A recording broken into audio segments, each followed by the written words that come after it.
That is not a mother. That is a fat pig.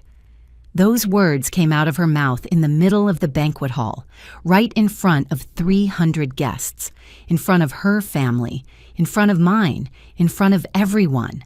And for a second, everyone laughed, as if it were a joke, as if that humiliation was part of the show. But what came next, nobody saw coming. Not even me. My name is Catherine Reynolds.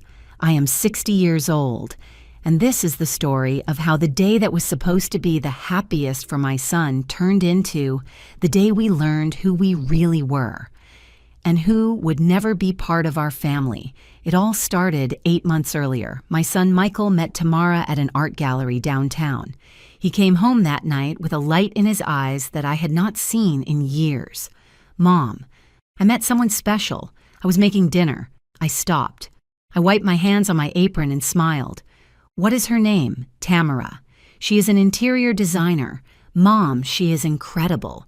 Michael was 34 years old. A successful architect, owner of his own firm, a good man who had focused so much on his career that love had taken a back seat until that moment. When will I meet her soon? You are going to love her. And I wanted to believe him. I wanted to believe that finally my son had found someone to build a life with.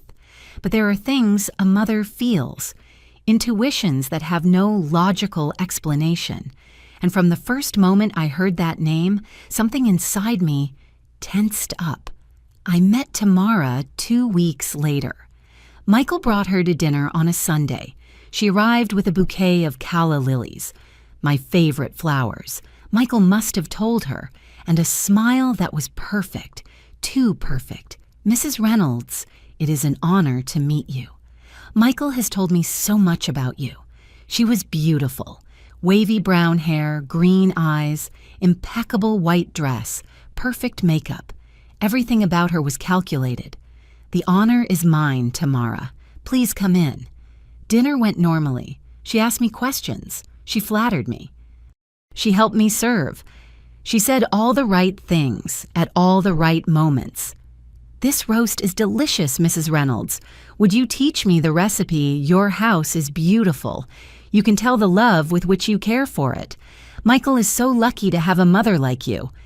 And yet there was something in her eyes when she looked around, when she saw the furniture, the photographs, the emerald ring I wore on my finger, the one Robert gave me on our 25th anniversary. She did not look with admiration. She looked with inventory, like someone calculating prices. The following months were a whirlwind. Tamara became part of our Sundays. She came to dinner. She helped me in the kitchen. She seemed genuinely interested in getting to know me, but there were moments, small moments that unsettled me. Like that time I asked her about her family. What do your parents do, dear? Her smile tensed for just a second. My dad had a construction business. Now he is retired. My mom is a homemaker. And do you have siblings? A younger brother. He is still studying. Where do they live? In the suburbs. It is a simple house, but comfortable. And the conversation stayed there, without details, without depth, as if she had something to hide. 4 months after meeting her, Michael came to my house on a Thursday afternoon. He looked nervous, excited. Mom, I have to tell you something. What happened, son?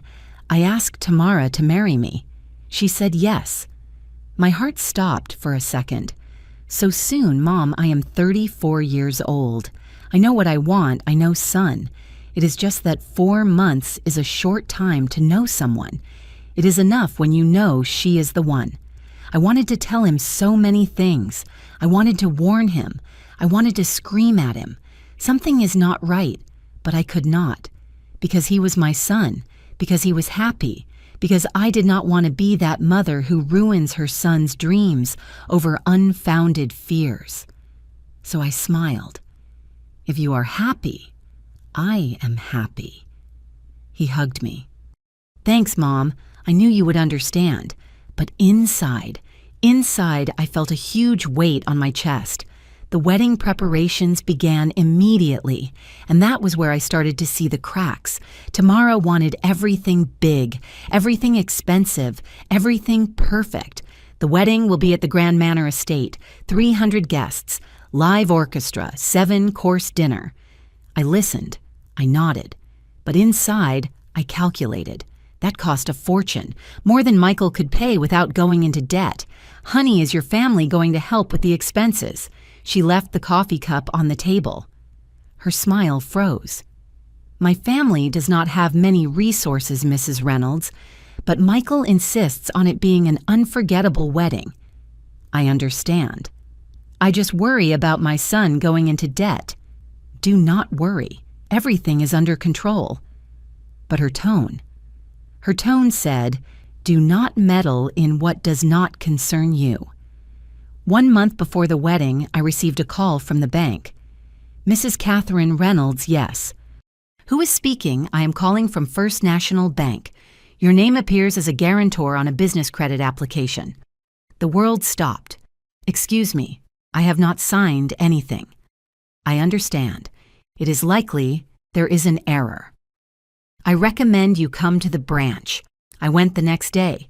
They showed me the documents. My signature, my identification, everything forged. Someone had tried to use my name to ask for a loan of $50,000 in the name of a company called Tamara Designs, LLC. I felt the floor open up beneath my feet. I did not say anything to Michael. Not yet. I hired a private investigator, a discreet gentleman, professional. He handed me a report 3 days later. What I read froze my blood. Tamara Solis, 30 years old, no verifiable professional degree, family with a history of bank fraud. Father lost his business in 2018 after scamming investors, mother with debts of over $100,000. Tamara linked romantically with 3 men in the last 5 years. 2 of them filed fraud complaints after the breakup. There were photos, documents, testimonies. My son was not in love. He was being hunted. I tried to talk to Michael 2 weeks before the wedding. Son, I need to talk to you. It is important. What is wrong, Mom? It is about Tamara. His expression changed immediately. Mom, do not start. Michael, please just listen to me. No, I am not going to listen to criticisms about the woman I love 2 weeks before my wedding. They are not criticisms. They are facts. There are things you need to know. The only thing I need to know is if you are going to be there on my wedding day. With a smile, supporting me. Can you do that, Silence? Of course I can. Then I do not want to talk about this anymore. And he left, leaving me with the report in my hands, with the truth that nobody wanted to hear. The night before the wedding, I could not sleep. I sat in the living room, with Robert's ring between my fingers, looking at the report I already knew by heart. Robert. I whispered in the dark, I do not know what to do. If I tell him the truth, he is going to hate me. If I do not tell him, he is going to marry someone who will destroy him. The silence was my only answer. But in that moment, I made a decision. I was going to go to that wedding. I was going to be there for my son. And if something happened, if Tamara showed her true face, I would be there to hold him. What I did not know was that I would not have to wait long, because the next day, in the middle of that perfect reception, with 300 witnesses, everything was going to explode in the most brutal way possible, and my son was going to become the bravest man I have ever known. There are days one keeps in the heart like photographs, days when everything was simple, when life had a calm rhythm, like the smell of fresh coffee on Sunday mornings. That was my life before Tamara, before the wedding, before the fear, before knowing the world could be so cruel. Michael and I had our sacred routines. Every Sunday, without fail, he arrived at 10 in the morning with donuts from the bakery, the one that has existed since before he was born.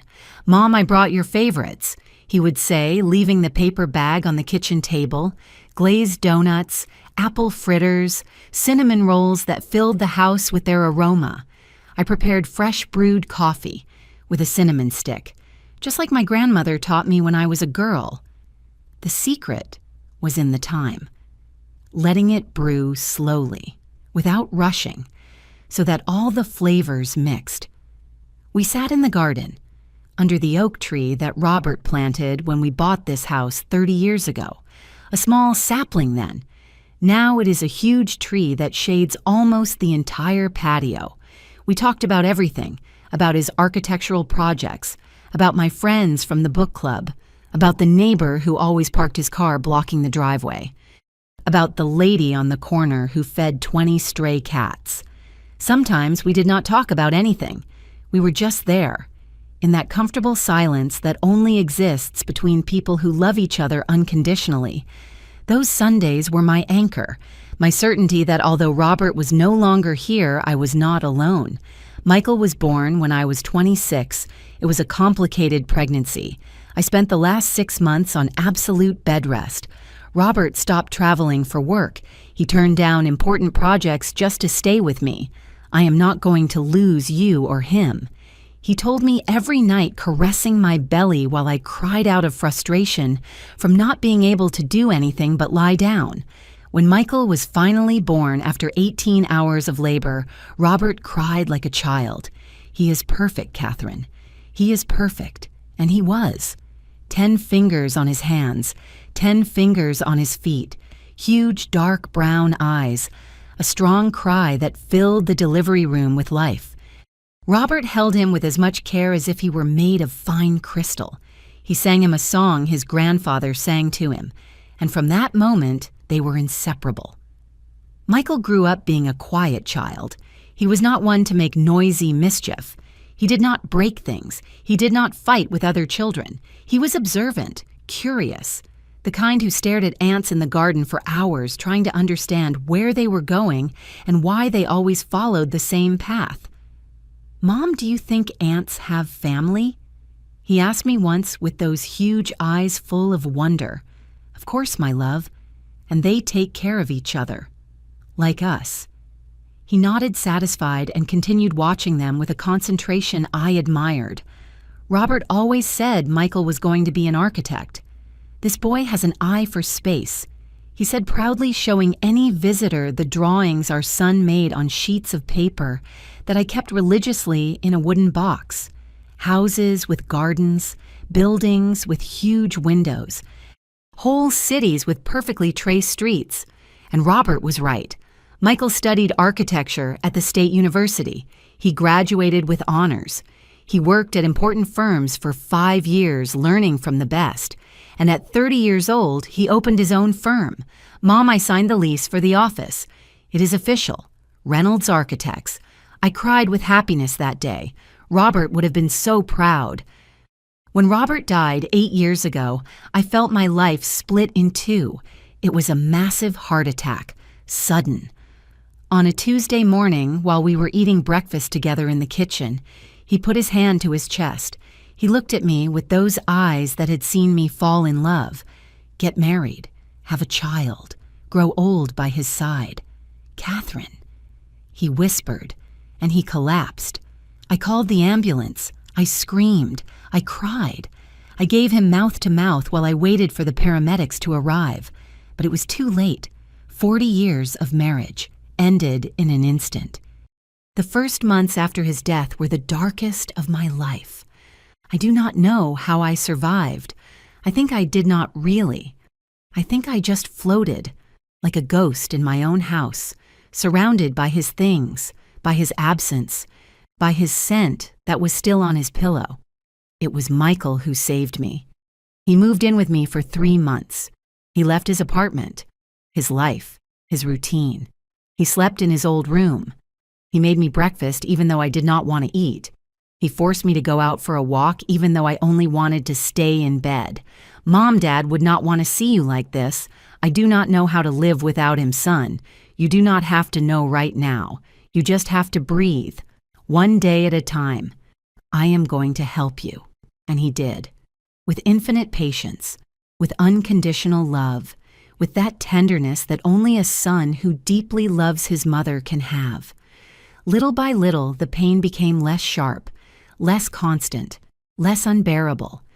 I learned to live with the memory of Robert instead of his absence. I learned to smile again, to find small moments of peace.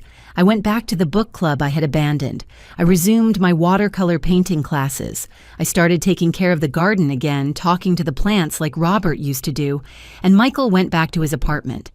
But he never stopped coming on Sundays. Never. It was our way of keeping Robert alive, of saying we are still a family. We are still here. That is why, when Michael met Tamara, I felt so many contradictory things. Joy. Because my son deserved to be loved. He deserved to have a partner. He deserved to build his own family, but also fear. Fear of losing him. Fear of stopping being his priority. Fear that someone else would occupy that place we had built together in these years of complicity. I know it sounds selfish. I know a good mother should want her son to fly, to have his life, not to depend on her, but after Robert Michael was all I had left. My only family, my only certainty, my only anchor in this world. I tried not to show that fear. I tried to be the perfect mother-in-law, the one who accepts, the one who supports, the one who does not give opinions. But inside, something unsettled me more and more. The first times Tamara came home, I really tried to give her the benefit of the doubt. She always arrived on time, always with some gift, flowers, wine, desserts from some expensive bakery downtown. Mrs. Reynolds, this is for you. Michael told me you love lemon pie. Your house is so beautiful you can tell you care for it with a lot of love. You have a lovely garden. Do you take care of it alone? The right words, the right tone, the right smile. Too right. Like someone who had rehearsed every phrase in front of a mirror. We cooked together on Sundays. I taught her to make my famous Sunday roast, the one Robert said was the best in the whole city, the one that took secret spices and 3 days of preparation. She took notes on her phone. She asked me questions. She seemed genuinely interested. And how long do you roast the vegetables until they release the aroma dear? It is not a matter of exact time. It is a matter of smell, of intuition. Oh, I understand. But she did not understand, because cooking like love is not learned with recipes. It is learned with the heart. Michael watched us from the kitchen door with that huge smile I had not seen since he was a teenager. My two favorite women, he would say. And my heart filled and broke at the same time because I wanted to believe. I wanted it to work. But something inside me, something deep and instinctive screamed at me that something was not right. There were small moments, almost imperceptible, that confirmed that intuition. Like that afternoon when Tamara was left alone in the living room while I went to the kitchen for more coffee. When I returned, I found her in front of the bookshelf looking at the family photographs.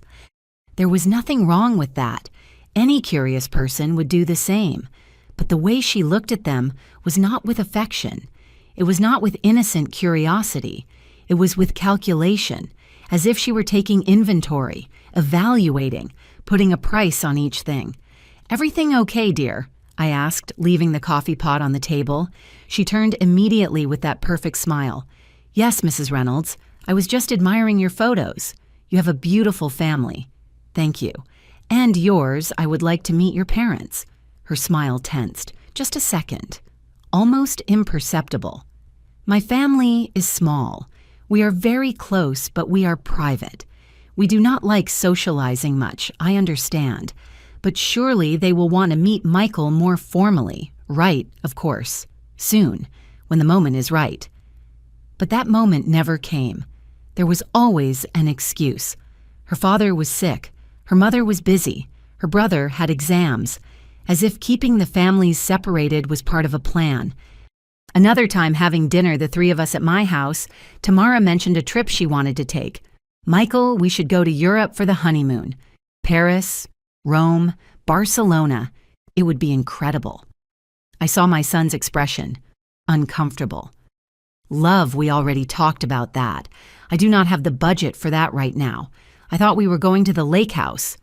Tamara dropped her fork on the plate with a sharp clatter. Too loud. The lake house. Seriously? We are going to go to a place you can drive to any weekend. It is a beautiful place, Tamara, and it has a lot of meaning for me. My dad and my mom went there on their honeymoon. How cute. But I am not your mom. The silence was brutal. I lowered my gaze, pretending to concentrate on my plate. It was not my conversation. I should not give an opinion, but Michael looked at me seeking support. Mom, what do you think I swallowed hard? I chose my words carefully. I think what is important in a honeymoon is not the place, son. It is who you share it with. Your dad and I went to the lake, and they were the happiest days of my life. Not because it was Europe, but because we were together. Tamara looked at me with a smile that did not reach her eyes. Of course, Mrs. Reynolds. You are right. I suppose not all of us have the same expectations. The tone. That little poisoned thorn in every word. It was the first time I saw her without a mask, and I knew my intuition was not wrong. After that dinner, Michael stayed to help me wash the dishes. Tamara had left early with a headache. Son, are you sure about this? I asked him with the greatest care possible. About what, Mom? About the wedding. About her. He stopped washing. He looked at me with a mixture of confusion and annoyance. Do you not like her? It is not that. It is just that I feel you have different expectations, and I do not want you to pressure yourself to fulfill hers if they do not match yours. Mom, all couples have to negotiate. It is normal. I know. But marriage is not just negotiating. It is sharing values. It is wanting the same things deep down, and we want them. Are you sure? There was a long silence. Mom, I love her, and she loves me. Is that not enough? I wanted to say no. Love is not enough if there is no honesty, if there is no integrity. But I did not, because children need to learn their own lessons, even if it hurts to see them stumble. I am always going to be here for you, son, whatever happens. He hugged me. I know, Mom. Thanks. But inside, that little voice kept whispering. Something is wrong. Something is very wrong. The months passed. The wedding approached, and I tried to convince myself that I was being paranoid. Until that call came from the bank. Until I hired the investigator. Until I read that report that confirmed all my worst suspicions. And then I knew it was not paranoia. It was maternal instinct. That ancient voice that exists in all mothers. That silent alarm that activates when someone threatens our children. And Tamara was not only threatening my son, she was hunting him. The night before the wedding, I took a box out of my bedroom closet. It was a carved wooden box Robert gave me on our 10th anniversary. Inside, I kept my most precious things. Love letters, old photographs, the first drawing Michael made for me when he was 4, and the emerald ring Robert gave me on our 25th anniversary. I took it out. I put it on my finger. Robert. I whispered in the dark of my room. Something is going to happen tomorrow. I do not know what, but I feel everything is going to change. The emerald shone under the lamplight. Give me strength to do the right thing, to protect our son even if he does not understand why. The ring felt heavy on my finger, not because of the gold or the stones, but because of everything it represented. 40 years of love, of loyalty, of building a life together, and now I had to protect that legacy.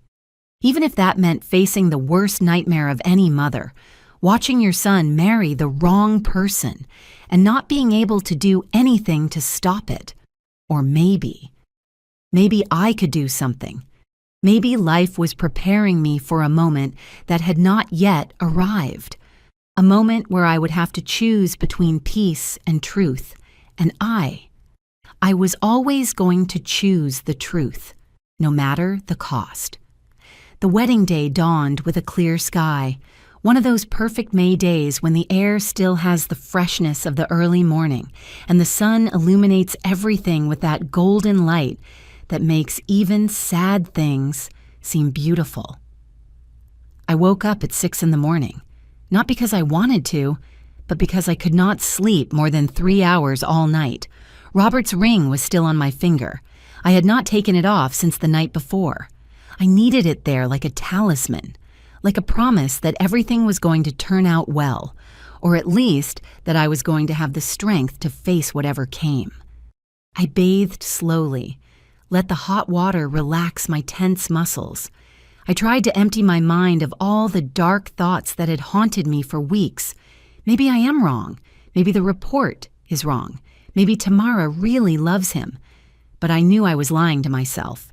A mother always knows. I put on the navy blue dress I had custom made for the occasion. It was elegant but discreet. 3/4 sleeves, knee length, no plunging neckline, no excessive glitter. I did not want to outshine anyone. I just wanted to be there, be the mother my son needed me to be. I put on my makeup carefully.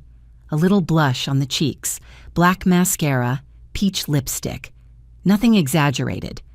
I pulled my hair back in a low bun, like I have always worn it on important occasions.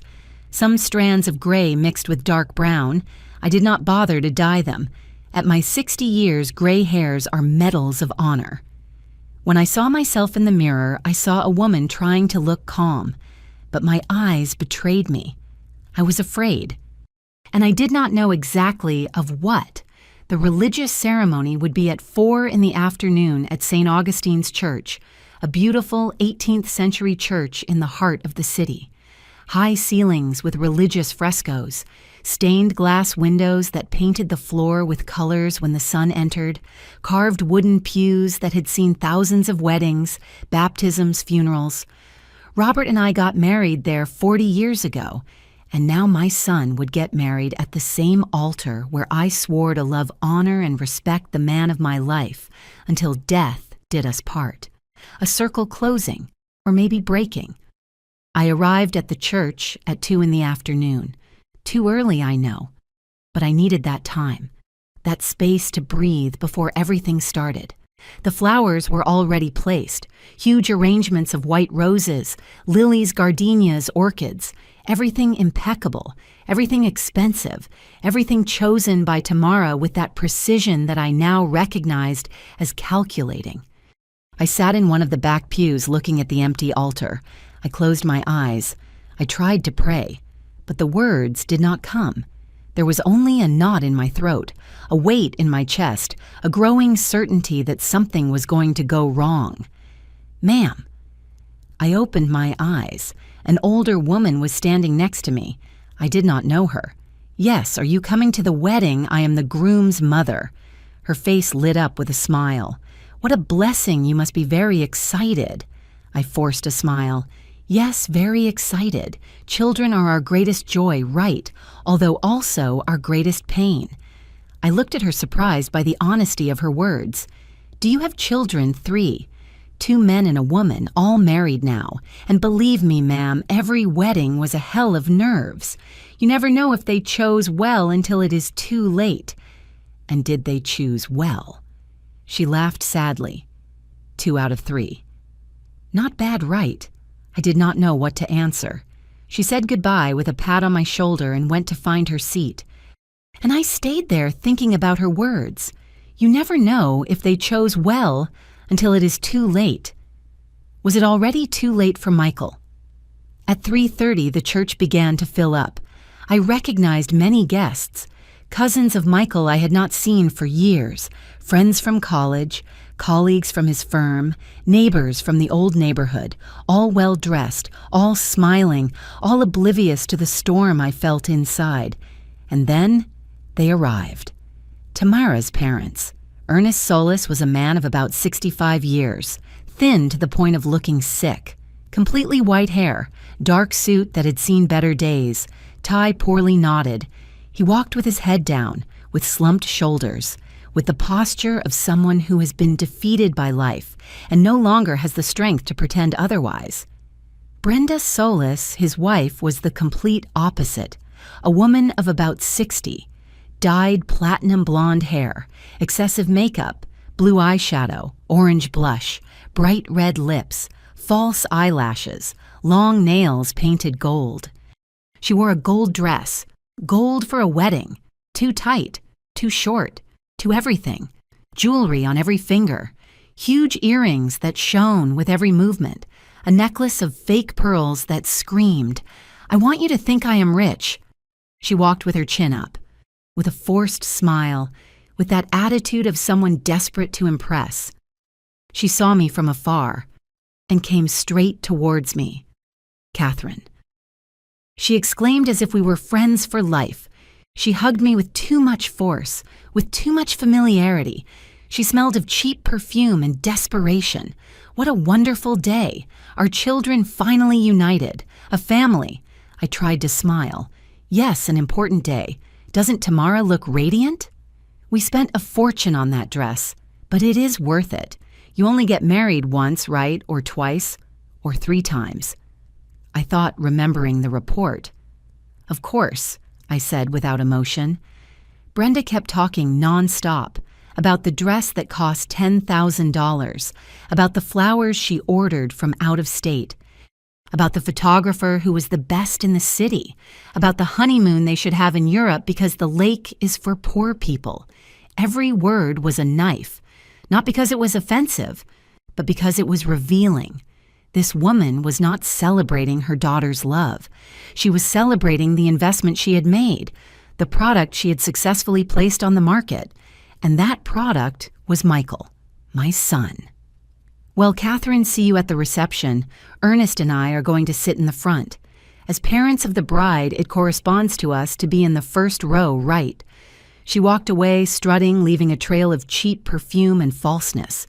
Ernest, who had not said a single word, looked at me for a second, and in his eyes I saw something that froze my blood. Shame.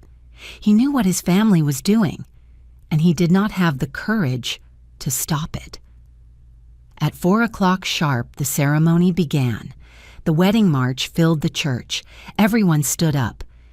Michael entered on the arm of his best man, his best friend from college. My son, my only son, in an impeccable black suit. White shirt, pearl gray tie hair perfectly combed back, shoes shining. He looked handsome, mature, happy.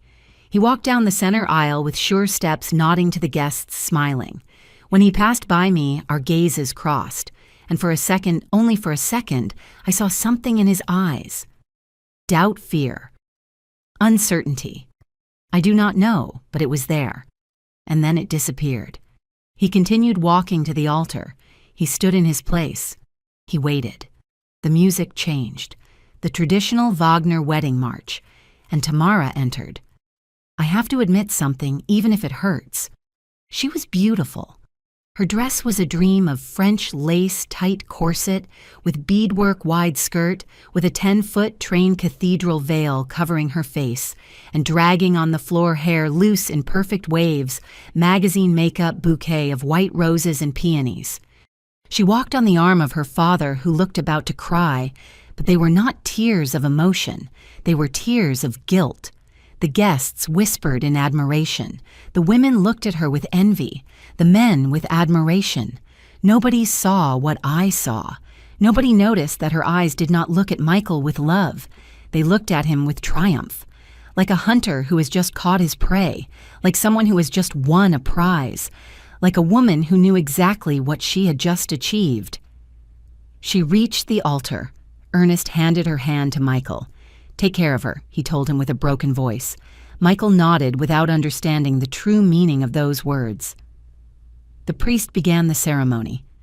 "Brothers and sisters, we are gathered here in the presence of God to unite Michael and Tamara in holy matrimony." The words sounded beautiful, sacred, eternal, but I could not concentrate because my mind was on that report.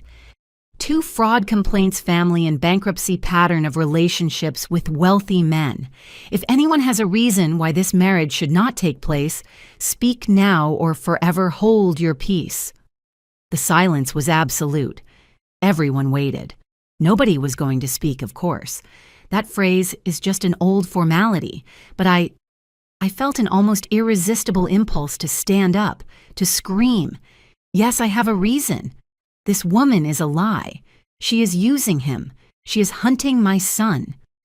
My mouth opened slightly. My hands clutched the pew. My heart beat so hard I thought everyone could hear it. But I did not do it, because I did not have physical proof there. I only had a report kept in my house. I only had my intuition, my fear. And if I spoke, Michael would hate me for the rest of his life. So I kept quiet, and the priest continued. Michael Reynolds, do you take Tamara Solis as your wife? Do you promise to love, honor, and respect her in sickness and in health, in wealth, and in poverty until death? Do you part? Michael looked at Tamara. Yes, I do. Tamara Solis. Do you take Michael Reynolds as your husband? Do you promise to love, honor, and respect him in sickness and in health, in wealth, and in poverty until death? Do you part? Tamara smiled that perfect smile I already knew so well. Yes, I do. Liar, I thought. By the power vested in me by the church, I declare you husband and wife. You may kiss the bride. Michael lifted Tamara's veil and kissed her. Everyone applauded. The music started. The church bells rang, and I remained seated with my hands clenched on my lap, feeling the weight of Robert's ring on my finger. Forgive me, love. I could not stop it. But something inside me whispered, it is not over yet. This is just beginning.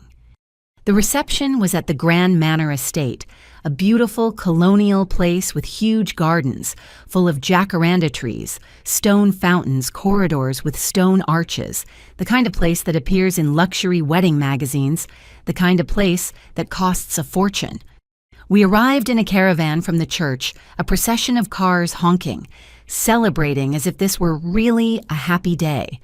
I drove my own car, driving slowly, trying to delay the inevitable, because I knew I do not know how, but I knew that something was going to happen that night. I could feel it in the air, in my bones, in that maternal instinct that never fails. Something was going to break. When I arrived at the estate, the guests were already entering the main hall. It was exactly as Tamara had planned. Perfect. Round tables dressed in white linen tablecloths, centerpieces with white orchids, and floating candles in glass containers, chairs with ivory covers and satin bows, porcelain dishes with gold details, crystal glasses shining under the lights, a stage with professional sound equipment, a polished wood dance floor, hanging lights creating a fairy tale atmosphere. At the entrance, an arch of white flowers where the bride and groom would take photos with every guest. Everything was too much, too big, too expensive, too ostentatious. This was not a celebration of love. It was an exhibition of wealth, or rather, an illusion of wealth. Because I knew the truth. I knew that behind all that beauty, there were debts, there were lies. There was a calculated plan. I found my place at the main table. I was next to Michael as appropriate, him to my right, Tamara to his right, and on the other side of Tamara, her parents Brenda and Ernest. Michael gave me a kiss on the cheek when I sat down. How are you, Mom, good son? It was a beautiful ceremony. Yes, right, Tamara organized everything. It is incredible. I looked at her. She was talking to one of her bridesmaids, laughing, taking selfies, enjoying her moment of glory. She did not look at me once as if I did not exist, as if I were just another piece of furniture in her perfect decoration. Son, I said in a low voice, are you happy? He looked at me surprised. Of course, Mom. Why do you ask? I just want to be sure this is what you really want. Mom, there is no turning back now. We are already married. There is always a turning back, son. If something is not right, Mom, please, not today. Today I just want to enjoy. I nodded. I said no more, but his answer left me thinking. There is no turning back now, as if marriage were a trap from which one cannot escape, as if he had already accepted his fate. Dinner began at 7 in the evening, 7 courses as Tamara had demanded. First course pumpkin cream with truffle oil. The waiters served with white gloves. Everything was theatrical, performative. Brenda, seated on the other side of the table, did not stop talking. Did you see the decoration? I helped choose everything. Tamara has very good taste, but she needed the experience of someone older. Nobody had asked her. But she kept talking. The orchids were my idea. We had them flown in. They cost a fortune, but it was worth it. Only the best for my daughter. Ernest ate in silence with his gaze down as if he wanted to disappear. I understood him. Second course, arugula salad with pear walnut and goat cheese. And the dress. Did you see the dress? Brenda continued. Spanish designer. We had it made to measure. $10,000 just for the dress. But my daughter deserves the best. $10,000. In a dress she would use only once, while her family, according to the report, owed more than $100,000 to various banks. The hypocrisy churned my stomach. Third course, lobster ravioli with saffron sauce. Tamara finally spoke to me. Mrs. Reynolds, are you enjoying the dinner? Yes, everything is very delicious. I am glad. I wanted everything to be perfect. For Michael, for you, for everyone. She smiled. That perfect smile that made my hair stand on end. Thank you, dear. I am no longer just your daughter, Mrs. Reynolds. Now I am your family. Legally. Forever. The emphasis on legally was like a stab, like a reminder that she now had rights, access, power. Of course, I said, without emotion, and I hope we can have a close relationship, like mother and daughter. Because, well, my mom is wonderful, but it is always good to have more mother figures. Right, liar. She did not want a mother-daughter relationship. She wanted control. She wanted to manipulate me. She wanted to ensure I was not an obstacle in her plans. I would love that. I lied. Fourth course. Lemon sorbet to cleanse the palate. The guests chatted, laughed, toasted, took photos. Nobody noticed the tension at the main table. Nobody saw how Brenda looked at everything with calculating eyes, how she evaluated every detail, every person, every opportunity. Nobody saw how Ernest drank glass after glass of wine, trying to drown something that was killing him inside. Nobody saw how Tamara played her role of perfect bride, while her cold eyes evaluated her investment.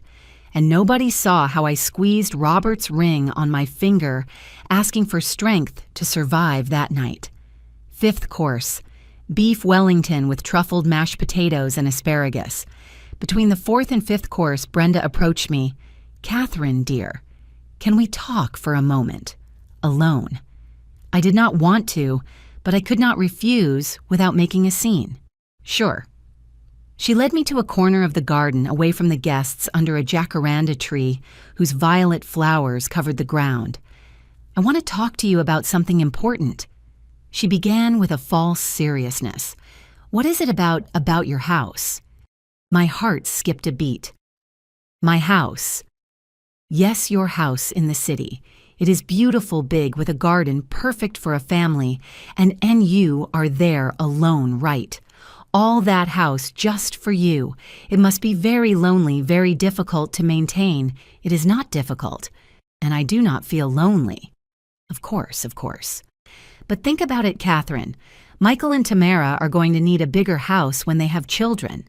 Michael's apartment is small, only 2 bedrooms. It is not suitable for a family. Then they can buy a bigger house. Michael earns well. Yes, but why spend money on something new when you have a perfect house that you are not using fully? What are you suggesting exactly? Brenda smiled. That smile that seemed kind but was poisonous. That you could sell them your house at a good price, of course. Between family, something fair. And that way they would have a beautiful home, and you could move to something smaller, more manageable for a woman of your age. I stood in silence processing what I had just heard. This woman who I had just met less than 8 months ago was asking me to sell the house where I lived 40 years with my husband, where I raised my son, where I kept every memory of my life. My house is not for sale, I said with a firm voice. Catherine, be reasonable. It is too big for you, and Michael is your only son. Do you not want him to have the best Michael has the best? He has his job. He has his ability. He has his freedom to buy what he needs with his own money. But family is family. One helps, one shares. Sharing is one thing. Giving away everything one has is another. Brenda narrowed her eyes. The kind mask began to fall. Do you know what your problem is, Catherine? What, that you cannot stand your son having a life of his own. You cannot stand that now Tamara is his priority. You are one of those possessive mothers who cannot let go. The words hit me like slaps. That is not true. Of course it is. From day one, you have been looking for defects in Tamara. You never accepted her. You never gave her a chance. And now that they are married, you keep looking for ways to sabotage their happiness. I am not sabotaging anything. I am just protecting my son. From what? From a woman who loves him, from a family that only wants the best for him, from a family of scammers. The words came out before I could stop them. The silence was brutal. Brenda looked at me with pure hate. What did you say? You heard me. Be very careful with what you say, Catherine. Defamation is a serious crime in this country. It is not defamation if it is true. True. What truth? Do you have proof of anything? Yes, I do. It was a mistake to say it. I knew it the moment the words left my mouth, because Brenda smiled, not with fear, with satisfaction. Interesting. Very interesting. And does Michael know you have been investigating his wife? Does he know you hired private detectives? Does he know you have been violating his family's privacy? No, because if he does not know, maybe he should know. Maybe he should know what kind of mother he has. One who does not respect his decisions. One who does not trust his judgment. One who prefers to destroy his happiness rather than admit she is wrong. I am not going to let you destroy my son. I am not going to destroy anyone, Catherine. But you are, with your paranoia, with your need for control, with your inability to let go. She got closer. Her cheap perfume made me dizzy. I am going to give you a piece of advice. From woman to woman, walk away. Let Michael be happy. Accept that Tamara is part of his life now. Because if you keep meddling, if you keep trying to separate them, you are going to lose your son forever. Is that a threat? It is a warning. She turned around and walked back to the hall, head held high as if she had just won a battle. And maybe she had, because I stood there trembling, feeling the world closing in around me. I returned to the table just as they were serving the 6th course. Steamed sea bass with organic vegetables. Michael looked at me. Where were you in the restroom? I lied. I could not tell him the truth. Not there, not at his wedding. Tamara shot me a look from her seat. A look that said, I am watching you. And I returned the look with all the strength I had left. I am watching you too, and I am not going to let you win. 7th course. Wedding cake. It was a 3-tier tower decorated with sugar flowers and gold fondant ribbons. Beautiful. Excessive. Like everything at that wedding. They brought the cake to the head table. Michael and Tamara stood up to cut it together. The guests surrounded them with cell phones, raised, recording, photographing. Kiss, kiss, they shouted. And they kissed. And everyone applauded, as if this were a romantic comedy, as if this were a happy ending. But I knew we were just at the beginning of something terrible. After the cake, the toasts began. Michael's best man spoke first. A funny story about when they met in college. Everyone laughed. Then a friend of Tamara spoke. A cheesy story about true love. Everyone sighed. And then Brenda stood up. Nobody had asked her to speak. But there she was, taking the microphone the DJ passed her. I want to say a few words, she announced with a loud voice. Everyone went silent. Today is a very special day, not only because my daughter is getting married, but because she is marrying an extraordinary man. She looked at Michael with a smile that seemed maternal, but was predatory. Michael, since we met you, we knew you were the right man. Hardworking, successful, generous. everything a mother would want for her daughter. The words were nice, but the tone said, "You are the perfect bank, the perfect business, the perfect gold mine. And I want to thank Catherine, too." She continued looking directly at me. "For raising such a wonderful son, for teaching him values, for making him the man he is today." Everyone looked at me, applauded. I forced a smile. "I know it has not been easy for you, Catherine," said Brenda with fake empathy. "Letting go of a son is never easy, especially when you have been alone so long. But I want you to know something important." She paused dramatically. "Tamara is not coming to take your son away. She is coming to love him, to take care of him, to build a future with him. And I hope you can accept it, that you can open your heart, because now we are family. Forever." The way she said forever was threatening, like a sentence, like a trap that had snapped shut. "So let's raise our glasses," Brenda concluded, "to Michael and Tamara, to love, to family. Cheers." Cheers. Everyone repeated, and they drank. And I stood there with my glass in my hand, feeling everything crumbling around me. After the toasts, the dancing began. Michael and Tamara opened the floor with a waltz. They looked perfect, like something out of a magazine. He looked at him with love. She smiled for the cameras. Afterwards, they danced with their parents. Michael danced with me first. "Thanks, Mom, for everything, for being here, for supporting me. I am always going to be here for you, son. Always. I know you are the best mother in the world." I wanted to cry, but I held it in because I knew if I started crying, I was not going to be able to stop. Afterwards, I danced with some cousins, with family friends, with people I had not seen for years. Everyone asked me the same thing. "Are you happy? Catherine, isn't the wedding beautiful? Isn't Tamara perfect for Michael?" And I nodded, smiled, lied. "Yes, I am happy. It is beautiful. She is perfect." Because that was what was expected of me.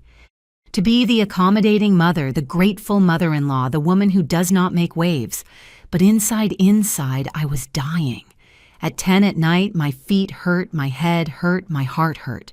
I looked for Michael to say goodbye. "Son, I am leaving. It has been a long day. Already, Mom. The party is just starting. I know, but I am tired. You enjoy. It is your night." He hugged me tight. "I love you, Mom. Thanks for everything. I love you too, my life, more than you imagine." I went towards the exit, but before reaching the door, I heard voices. They came from the garden, loud voices arguing. I approached carefully and saw Ernest and Brenda behind some bushes arguing. "Enough," said Ernest. "I cannot take this anymore. He is our son-in-law, not a business." "Oh, please, always so dramatic. This is for our own good, for Tamara's good. For Tamara's good or for your ambition. It is the same thing. She deserves to have a good life, and Michael can give it to her. This is wrong, Brenda. You know it. What is wrong is that you lost all our money in your businesses. What is wrong is that you left us in ruin. Now I am fixing your mistakes. Not this way. Not using our daughter. Our daughter is happy. She has a rich husband, a good life. What more do you want? I want us to have dignity." Brenda laughed, a bitter laugh. "Dignity does not pay debts, Ernest. Money does." And then I saw him. I saw Ernest break, literally break. He covered his face with his hands and cried, like a man who has lost everything, including his soul. "I do not want to be part of this," he whispered. "It is too late. We are already inside. Now we just have to keep going." Brenda left him there and returned to the hall, and I stood paralyzed, hidden behind a column. I had just confirmed everything I suspected. This was not a marriage. It was a scam, and my son was the victim. I left the estate without anyone seeing me. I got into my car, locked the door, and allowed myself to cry. I cried for Michael, for his innocence, for the trap he had fallen into. I cried for Robert for not having his wisdom to know what to do. I cried for me, for having to watch my son walk towards his destruction without being able to stop him. I drove home on autopilot. I do not remember the way, only the weight in my chest, the knot in my throat. When I arrived, I took off the dress, took off my shoes, took off my makeup, and sat on my bed with Robert's ring between my fingers. "Robert," I whispered in the dark. "I do not know what to do. Help me." But this time the ring did not give me peace. It only reminded me of everything I had lost and everything I was about to lose. I could not sleep that night. I sat on my bed until 4 a.m. with the lights off, watching through the window as the city slept, while my mind would not stop spinning. Brenda's words echoed in my head like painful echoes. Dignity does not pay debts, money does. And the image of Ernest crying. A broken man destroyed by his wife's decisions, accomplice by omission. But what tormented me the most was something else, something I had seen during the reception and had not realized until that moment when I was alone in the dark. Michael. The way Michael had looked at Tamara during the waltz. It was not the look of a man in love. It was the look of someone trying to convince himself he made the right decision. My son had doubts, and I had not been there to listen to him. The next day was Sunday. Normally, Michael would come for breakfast, but obviously he would not come. He was on his wedding night, probably in some elegant hotel before leaving for Napa Valley the next day. I made coffee. Toast that I did not eat. I sat in the garden under the oak tree and waited. I did not know exactly what I was waiting for, maybe a sign, maybe a miracle. At 11 a.m, my phone rang. It was an unknown number. "Hello, Mrs. Catherine Reynolds." "Yes." "Who is speaking?" "My name is Robert Goodman. I am a lawyer. I represent Frank Ellison." "Does that name mean anything to you?" My heart skipped a beat. Frank Ellison, one of Tamara's ex-boyfriends mentioned in the investigator's report. "Yes, I know him. I understand your son just married Tamara Solis." "That is correct." "Ma'am, I need to speak with you. It is urgent. Can we meet today?" "What is this about? I prefer to speak in person." "It is delicate." Something in his voice told me I should listen to him. "Where do you know the Tuscan Cafe downtown?" "Yes." "Can you be there in an hour? I will be there." I arrived at the cafe 10 minutes early. It was a quiet place, elegant but discreet, perfect for private conversations. Mr. Goodman was already there, a man of about 50, gray suit glasses, leather briefcase. He stood up when he saw me. "Mrs. Reynolds, thank you for coming. Tell me what is so urgent." We sat down. He took a folder out of his briefcase. My client, Frank Ellison, was engaged to Tamara Solis 3 years ago. The relationship lasted 8 months. He thought it was love. She thought it was a means. I know. I read the report. "What report?" "I hired a private investigator. I know about the complaints. I know about her family." He nodded, relieved. "Then you know this is not the first time. Tamara has a pattern. She looks for successful men. They fall in love, marry, or are about to. And then she and her family start bleeding them financially. What did she do to your client?" "She forged his signature on bank documents. She asked for loans in his name. When he discovered everything, she had already taken over $100,000. We filed a complaint, but the Solis family has very good lawyers. They managed to drag out the process. Frank got tired. He dropped the complaint in exchange for her returning part of the money and staying away from his life. And she did. She returned $20,000 of the $100,000 and disappeared for a year. Until now. He opened the folder and showed me documents. Copies of checks, fake contracts, emails. Frank contacted me yesterday. He saw wedding photos on social media and asked me to find you, to warn you. Warn me about what I already know, what she is. Mrs. Reynolds there is something else, something that is not in public reports. He leaned forward, lowered his voice. Tamara does not work alone. Her mother, Brenda, is the one who plans everything. She is a professional scammer. She has been doing this for decades. She has married her daughter to rich men since Tamara turned 23. My God. Tamara's first marriage was with a businessman from Texas. It lasted 6 months. When he discovered the fraud, she filed for divorce and kept a settlement of $50,000 legally. How is that possible? Because they got married without a prenuptial agreement. And Tamara has good lawyers who know how to manipulate the system. My stomach churned. My son got married without a prenup. I know. That is why I am here, to warn you to act fast. Because in 6 months a year, maximum Tamara is going to ask for a divorce, and she is going to take half of everything your son has built. And if he has nothing in his name, ma'am, your son is an architect. He has a firm. He has bank accounts. He has assets. Tamara is going to find a way to access all that. And when she does, it will be too late. What can I do? Talk to your son. Show him these documents. Convince him to file for annulment based on fraud. If he does it now in the first 3 months, he has a chance to win. I already tried talking to him. He does not listen to me. Then make him listen. Because if you do not, he is going to lose everything. Not just money, also his trust, his capacity to love, his future.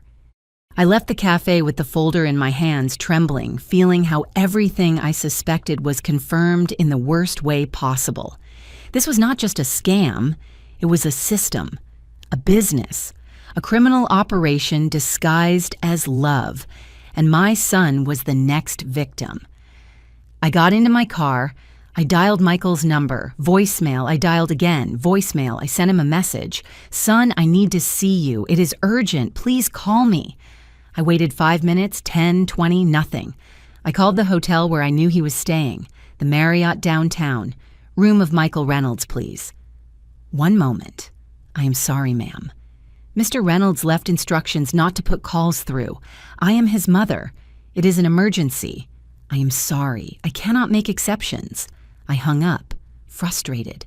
Tamara was isolating him. She was already controlling his communication. She was already cutting ties with the outside world, including with me. I drove back home feeling how desperation turned into determination. If Michael did not want to listen to me, if he was blinded by love or manipulation, then I would have to wait for the right moment, the moment when he saw with his own eyes what I already knew, and that moment would come. Because people like Tamara and Brenda always make mistakes. They always get too confident.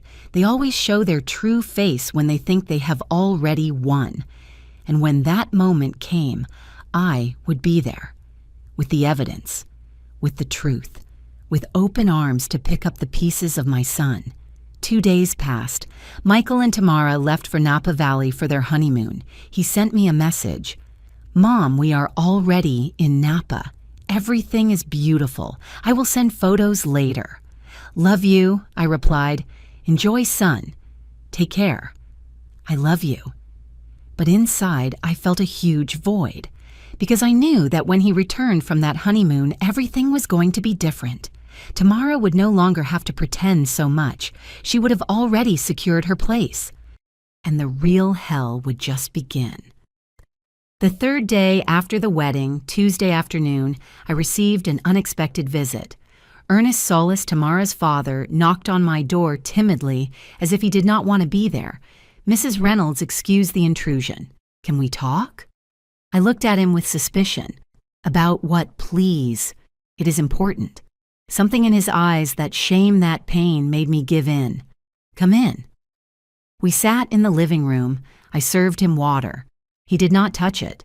I do not know how to start, he said with a broken voice. Start at the beginning.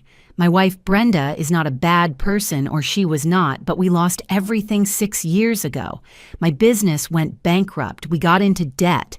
And she changed how she became obsessed with recovering our standard of living, with having money again. And she decided the fastest way was to use Tamari, use her own daughter. Yes, she trained her. She taught her how to approach men with money, how to make them fall in love, how to manipulate them, how to take everything she could and then leave. Tears ran down his face. I tried to stop her. I tried to protect Tamara, but Brenda threatened to divorce me, to leave me with nothing. And I am a coward. I stayed silent. Why are you telling me this now? Because Michael is a good man. I saw it in his eyes during the wedding. He is genuine, honest, and he does not deserve what is going to happen to him. What is going to happen to him? Brenda already has a plan. In 3 months, Tamara is going to get pregnant.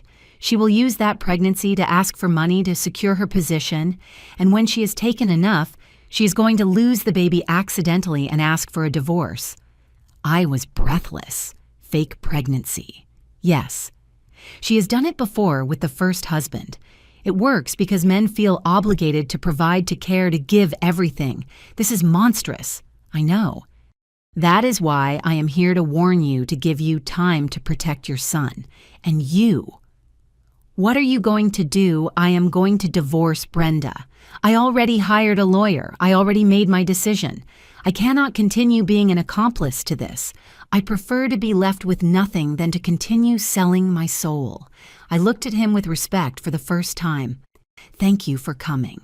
Take care of your son, Mrs. Reynolds, and if you can get Tamara away from him before it is too late. He left, and I stayed there with a new load of information, a new horror to process. That night, I did not eat. I did not sleep. I only thought about Michael, my boy, the good man I had raised the son, who was now trapped in a web of lies. And I made a decision. I was not going to wait for Tamara to show her true face. I was going to force the situation. I was going to make the truth come to light, regardless of the consequences, regardless if Michael hated me. Because sometimes protecting the one you love means being willing to lose them temporarily to save them permanently. And I was willing. Michael and Tamara returned from Napa a Saturday afternoon. He called me from the airport. Mom, we're back. Can we come over tomorrow for breakfast? We have photos and your gift. I would love that, son. Everything okay? You sound strange. Everything is fine. I just missed you. I missed you too. See you tomorrow. I hung up and took a deep breath, because I knew that Sunday was going to be the day everything would change. That night, I prepared everything. I took out the folder Mr. Goodman had given me, the full report from the private investigator, the documents Ernest had given me with Brenda's plans, written in emails which he had kept as evidence of his own guilt. Everything was there, the whole truth, black on white. I also made coffee, bought pastries, everything as usual, because I wanted Michael to feel at home. I wanted him to remember who he was before showing him what he had gotten into. They arrived at 10 in the morning. Michael brought a bag of bagels. Tamara wore Gucci sunglasses and a white linen dress that probably cost more than my monthly mortgage. Mom, Michael hugged me tight. My life. Good to have you here. Tamara gave me a kiss on the cheek. Cold, perfumed, fake. Mrs. Reynolds, good to see you. Likewise, dear. Come in. We sat in the dining room. I served coffee. Michael took out the bagels. Tamara ate nothing. I am on a diet, she explained, touching her flat stomach. Diet. But you are perfect, I said, unable to avoid the sarcastic tone. She smiled. One can never relax, Mrs. Reynolds. Men are always looking. The way she said men was revealing. As if Michael were replaceable, as if she were already thinking about the next one. Michael, oblivious to everything, showed me photos on his phone. Look, Mom, the vineyards, the tasting room. It was incredible. The photos were beautiful, but in every one, Tamara looked at the camera. Not at Michael, not at the landscape, at the camera, as if she were documenting her role of perfect wife for some future purpose. You look very happy, I said. We are, Michael replied, taking Tamara's hand. She smiled at him, but the smile did not reach her eyes. After half an hour of superficial conversation, I took a deep breath. Son, I need to talk to you, alone. Tamara tensed. Alone. Why now? We are a family. We should not have secrets. It is something personal. Between mother and son. Catherine. With all due respect, Michael is my husband. Whatever you have to tell him, you can tell me too. No, I cannot. Michael looked at me confused. "Mom, what is wrong?" "Please, son, just 5 minutes." Tamara stood up abruptly. "This is ridiculous. I knew you were going to do this. I knew you did not accept me." "Tamara, it is not personal." "Of course it is personal. From day one you have been looking for flaws in me. I was never enough for your precious son, and now that we are married, you keep trying to separate us. That is not true. Yes, it is. You are a toxic, controlling mother-in-law. You cannot stand Michael having a life of his own." The words hurt me, but they did not stop me. "Michael," I said, ignoring her. "Please, I need you to see something." I went to my room, took out the folder, returned to the dining room. Tamara went pale when she saw the documents. "What is that?" "The truth." I handed the folder to Michael. He opened it with trembling hands. "Mom, what is this?" "It is a report about Tamara, about her family, about what they really are." Tamara lunged for the folder, trying to snatch it. "You have no right. That is invasion of privacy." Michael stopped her. "Wait, let me see." He started reading, and as he read, his face changed from confusion to surprise, from surprise to horror, from horror to betrayal. Michael loved, do not believe her. Tamara tried to take the folder again. "That is all lies.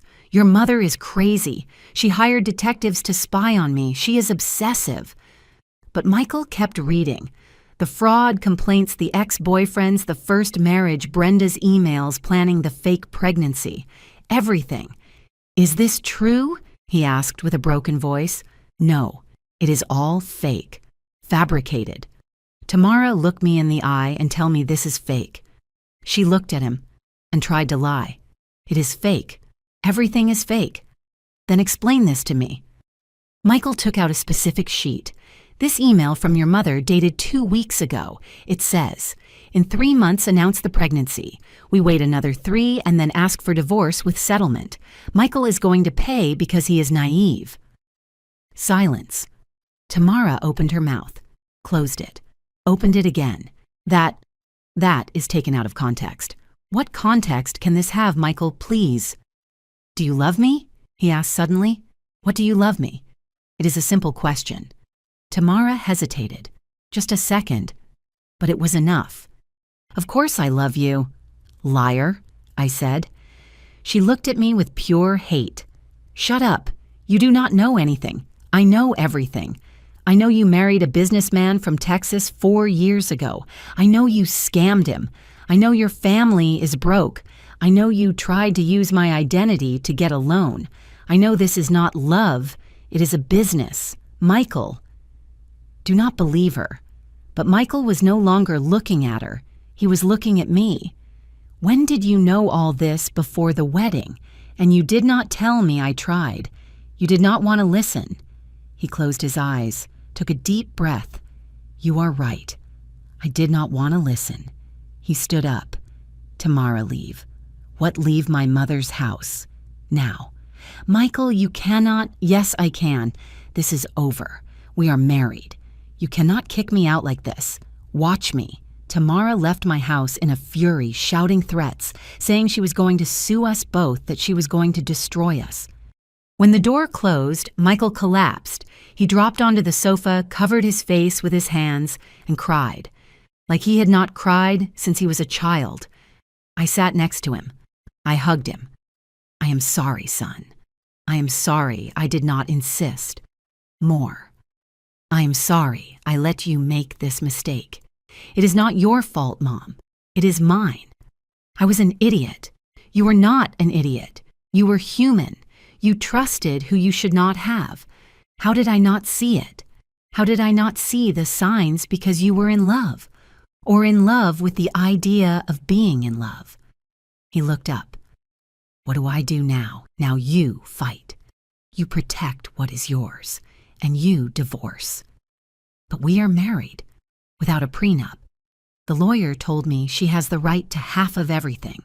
Not if we prove fraud, not if we annul the marriage. I have contacts. I have proof. We are going to fight this together." He hugged me tight. "Thanks, Mom, for not giving up, for saving me. I am always going to save you, son. Always. But the story did not end there. Because the next day, Monday, I received a call from a cousin of Michael. "Catherine, did you see social media? No. Why Tamara posted something terrible." I opened Instagram, searched for Tamara's profile, and what I saw froze my blood. A long post, with wedding photos, with a devastating text. "With a broken heart, I inform you that my marriage with Michael Reynolds has ended. His mother, Catherine, never accepted me. She harassed me. She spied on me. She hired private investigators to investigate me. And finally, she achieved her goal, separating us. Michael is a wonderful man, but sadly, he did not have the courage to defend our love against his mother's lies. I ask for respect in this difficult moment. Toxic mother-in-law, true love, heartbroken, thousands of comments, most supporting her. How horrible mothers-in-law like that should be banned. Poor girl. Nobody deserves that. Michael is weak. He did not know how to defend his wife. My phone started ringing. Cousins, friends, acquaintances, everyone asking, everyone judging. And then I understood. Tamara did not just want money. She wanted revenge. She wanted to destroy our reputation. She wanted the world to see us as the villains of her story.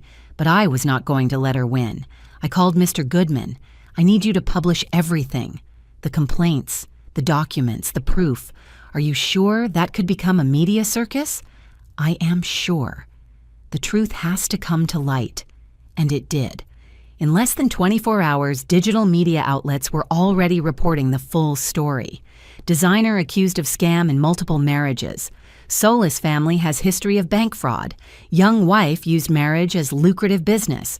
Social media changed opinion in seconds. The same people who defended Tamara now attacked her. She deleted her account, disappeared from the map. But the damage was already done. Her reputation destroyed, her plan ruined, her future uncertain, and us. We could finally breathe. The following days were chaos. Tamara hired a lawyer, not just any lawyer, but Jason Davis, known in the city as the Shark, an unscrupulous man who specialized in contentious divorces and bleeding his clients and his clients' victims dry. The lawsuit arrived 3 days after Michael kicked her out of my house. She did not ask for divorce. She asked for alimony, compensation for moral damages, indemnity for psychological violence, and half of all Michael's assets, including his architecture firm, Mr. Towers. Michael's lawyer reviewed the lawsuit and shook his head. "This is aggressive, very aggressive, but expected." "How much is she asking for?" Michael asked. $300,000, plus lifetime alimony of $5,000 a month. What we were married less than 2 weeks. I know. That is why this is not going to prosper, but it is going to be long. It is going to be expensive, and it is going to be public. How long, if all goes well? 6 months. If she drags out the process, a year, maybe more. Michael slumped in the chair in the lawyer's office. "I cannot believe this is happening to me." Mr. Reynolds said, "Mr. Towers, firmly, I have seen worse cases. Men who lost everything, companies, houses, savings. You have something they did not have." "What time?" "You acted fast. You got her out of your life before she could do more damage, and you have proof. That is more than most have. But the legal demands were just the beginning." Tamara launched a social media campaign painting herself as the victim. She posted stories crying, videos talking about psychological violence, tweets about toxic mothers-in-law destroying marriages. And it worked. She had thousands of followers, thousands of people who supported her without knowing the full story. She is a woman abandoned by a weak man and his controlling mother. They commented, "Poor girl. Nobody deserves to be treated like that." Others wrote. Michael read the comments and despaired. Why do people believe her? Why does nobody see the truth? Why is it easier to believe a victim than a scammer? I told him. Because she tells a simple story, and people love simple stories. And what do? Nothing. Do not respond. Do not justify yourself. The truth is going to come out. It always does. But inside, I also doubted. Because Tamara was good. Very good. In her narrative, she was the betrayed princess. And we were the villains. A week after the lawsuit, Mr. Towers called with news. "We have a problem." "What kind of problem?" Michael asked. "Tamara filed a complaint with the district attorney. Against you. And against your mother. Why? For defamation, for harassment, and for attempted procedural fraud. Procedural fraud." What is she talking about? She says the documents we presented are fake, that they were fabricated to damage her image, that you conspired to destroy her reputation. That is a lie. Everything is real, I know, but now we have to prove it. And that means more time, more money, more public exposure. Michael ran his hands through his hair. "This is a nightmare. It is a strategy," corrected the lawyer. "Tamara knows she cannot win legally, so she is trying to win publicly, to tire you out, to break you emotionally until you give up and give her what she asks. And what do you recommend that you do not give up? Trust the process and prepare yourself, because this is going to get worse before getting better." And it got worse. Much worse. Michael's clients started canceling projects. "Sorry, Michael, but we do not want our name associated with controversies," they said. His professional reputation was being destroyed by a woman who had been in his life less than 2 months. His friends were divided. Some supported him. Others kept uncomfortable silence. And some, the worst ones, judged him. There must be some truth in what she says. They murmured. Nobody makes such a scandal for nothing. Even his best man, his best friend from college, called him to talk. "Michael, brother, are you sure your mom isn't going a bit too far? What I mean, hiring detectives. That is invasive, right, Robert? You too. I thought you knew me. I know you. That is why I ask. Because it does not sound like you. It is not like me. It is like my mom protecting her son from a professional scammer. Read the evidence. It is there. Everything is documented. Yes, but nothing. Either you believe me or you do not believe me. You decide." He hung up. And that night he cried in my living room. "I am losing everything, Mom. My business, my friends, my reputation, all for a woman I met 8 months ago. You are not losing everything. You are losing the wrong people. The ones who really matter are still here. And if the wrong people are the majority, then the majority is wrong. It would not be the first time in history." But what hurt him most was something we did not expect. His cousin Javier, with whom he grew up, with whom he played as a child, posted on Facebook, "It is sad to see how misogyny is still alive. A man and his mother destroying a woman just because she did not let herself be controlled. Solidarity with Tamara Solis." Michael read the post and something in him broke. How can he think that? How can he believe I would be capable of? Because he does not know the full story. Because he has only seen what Tamara wants him to see. And why does he not ask me? Why does he assume? Because it is easier to judge than to investigate. It is more comfortable to be part of a mob than to think for oneself. Michael deleted Facebook that night, then Instagram, then Twitter. I cannot take it anymore. I cannot read another comment. I cannot see another accusation. It is okay, disconnect. That is the healthiest thing you can do. And if I lose the case, and if the judge believes her, you are not going to lose. Because the truth is on your side. And because I am going to fight until the end. 2 weeks later, Brenda Solis appeared on a television show, a morning talk show, one of those sensationalist ones that live off other people's drama. The host introduced her as the shattered mother of a young victim of psychological violence. Brenda cried on camera. "My daughter just wanted to be loved," she said with a broken voice. But that family destroyed her. They harassed her. They spied on her. They invented horrible things about her, and now my girl is traumatized. She cannot sleep. She cannot eat. She is in therapy. And what about the fraud accusations, asked the host. All lies, all invented by an obsessive mother-in-law who could not stand her son having a life of his own. Catherine Reynolds is a dangerous woman, and I hope justice punishes her. The audience's applause filled the studio. I watched the show in my house, and for the first time in weeks, I laughed. Because Brenda had just made a mistake. She had just shown her face publicly, and that meant now we could counterattack with everything. I called Mr. Towers. Did you see the show I saw it? Can we use it? Absolutely. She just publicly defamed both you and your son on national television with witnesses recorded. That is legal gold, Mrs. Reynolds. What do? We sue for defamation, for moral damages, and for extortion. And this time, we are going to win.